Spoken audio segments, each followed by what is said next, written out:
Welcome to Just for Life. আজি 11টা জীৱনশৈলী তাৰমানে লাইফ ষ্টাইল ডিজিজৰ ওপৰত কম।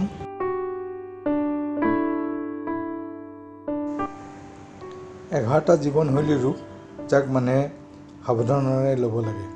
আজিকালি অকল ডাঙৰ মানুহক নহয়, সৰু সৰু ল'ৰা ছোৱালীকো ধৰিছে এই ৰোগে। আজিকালি উঠি অহা টেকন'লজিয়ে জীৱনশৈলী ৰোগ বেছিকৈ কৰিছে। অচল অংগচালন, সহজে উপলব্ধি হোৱা সম্পদসমূহ আৰু অতি বেছি সময় উলিয়াব নোৱাৰা, তাৰমানে কৰ্মহীন। আমি অসাধাৰণ বেমাৰৰ শত্ৰু হৈ পৰিছোঁ, যিবোৰ আগতে ককা আইতাই শুনাই নাছিল। এক মেদবহুল, তাৰমানে অবেচিটি, BMI বেজেল মেটাবলিক ইণ্ডেক্স যদি 25তকৈ বেছি থাকে তেনেহ'লে আপুনি মেদবহুল ৰোগত ভুগিছে। Obese category. কমকৈ স্বাস্থ্যৱান আহাৰ খোৱা, জীৱনশৈলী চাপ, মানসিক চাপ, ব্যায়াম নকৰা আদি। 2 মধুমেহ, টাইপ 2 ডায়েবেটিছ। মধুমেহৰ কাৰণে শকত বা মেদবহুল হ'ব পাৰে। বেয়া খাদ্যৰ অভ্যাস আৰু বেয়া জীৱনশৈলী। ভাৰতত 40.5 মিলিয়ন মানুহৰ মধুমেহ আছে।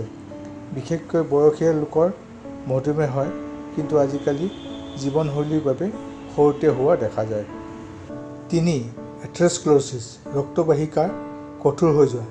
যেতিয়া ৰক্তবাহিকাৰ দেৱাল ডাঠ আৰু ঢিলা ইলাষ্টিচিটি হৈ পৰে, যিয়ে ৰক্ত চলাচলত ব্যাঘাত, তাৰমানে অবষ্ট্ৰাকটিভ ব্লাড ফ্ল', বুকুৰ বিষ, চেষ্ট পেইন আৰু হৃদয়ৰ আক্ৰমণ, হাৰ্ট এটেক কৰে।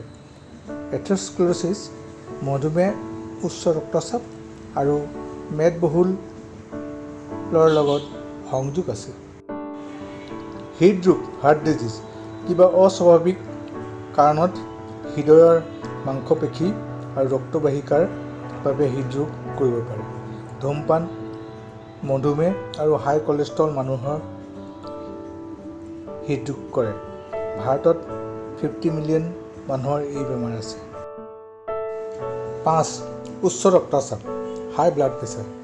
ভাৰতত 100 মিলিয়ন মানুহৰ উচ্চ ৰক্তচাপ আছে।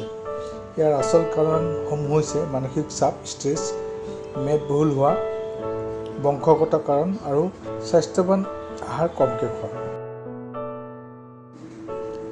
6 চুইমাছ ইয়েৰ, বহু দেৰি আৰু বহুদিন কাণত হেডফোন আৰু উচ্চ শব্দত যদি গান শুনে তেতিয়া এই বেমাৰ হ'ব পাৰে। চুইমাছ ইয়েছে কাণৰ ভিতৰ আৰু বাহিৰৰ ৰাস্তাত ইনফ্লেমেশ্যন, কষ্টদায়ক বা ঘাঁ কৰিব পাৰে। ইয়াৰ বাবে 12.5% মানুহে কাণেৰে একেবাৰে নুশুনা হ'ব পাৰে। এই বেমাৰ লাহে লাহে বাঢ়ি আহিছে। সেই হেতুকে ল'ৰা ছোৱালী, ডেকা গাভৰুৱে হেডফোন ব্যৱহাৰ কৰা কমাই দিব লাগে। 7 কৰ্কট ৰোগ, তাৰমানে কেঞ্চাৰ। মানসিক চাপ, জীৱনশৈলীৰ বাবে শৰীৰৰ ইমিউনিটি কমি গৈছে। শ্বেতৰক্ত কণিকাই, তাৰমানে হোৱাইট ব্লাড চেল, শৰীৰত সোমোৱা ভাইৰাছৰ লগত যুদ্ধ কৰাৰ ক্ষমতা হেৰুৱায়। সেইকাৰণে কোষৰ বৃদ্ধি অনিয়মিত হয়। ইয়াৰ কাৰণে কৰ্কট ৰোগ হ'ব পাৰে। বহু কাৰণত কৰ্কট ৰোগ হ'ব পাৰে, যেনে বহু বছৰ ধূমপান কৰিলে হাঁওফাঁওৰ কৰ্কট ৰোগ, লাং কেঞ্চাৰ, বহু সময় সূৰ্যৰ পোহৰৰ বাবে ছালত ক্ষতি কৰা স্কিন কেঞ্চাৰ, গুটকা, পাণ আদি খালে মুখত কৰ্কট, অৰেল কেঞ্চাৰ ৰোগ হ'ব পাৰে। 8 নম্বৰ ষ্ট্ৰোক, তাৰমানে আঘাত। যদি মগজুত যোৱা ৰক্তবাহিকাৰ তেজৰ চলাচল ব্যাঘাত জন্মে, তেন্তে মগজুৰ কিছুমান ঠাইত অম্লজান, তাৰমানে অক্সিজেন আৰু তেজ পোৱা কমি যায়, যাৰ ফলত ষ্ট্ৰোক হয়। উচ্চ ৰক্তচাপ আৰু বংশানুক্ৰমিকভাৱে এই আঘাত হ'ব পাৰে। 9 COPD, হাঁওফাঁও চিৰকালীন অসুখ। ভাৰতত 4.3 মিলিয়নৰ এই বেমাৰ আছে। বাঢ়ি যোৱা প্ৰদূষণ, ধূমপান আদি আচল কাৰণ। 10 চিৰচিছ, যকৃত ৰোগ। মদ আৰু চিৰকালীন জণ্ডিছৰ বাবে এই বেমাৰ হয়। বহু মানুহে সদায় মদ খোৱাৰ বাবে হয় চিৰচিছ। সৰ্বসাধাৰণতে জীৱনশৈলী ৰোগ। নেফ্ৰাইটিছ বৃক্কৰ ৰোগ। বৃক্ক যদি ফুলি যায় তেনেহ'লে বৃক্ক অস্বাভাৱিকভাৱে বাঢ়ি যায়। ইয়াৰ কাৰণসমূহ হৈছে ঔষধ আৰু এণ্টিবায়'টিকৰ এলাৰ্জি।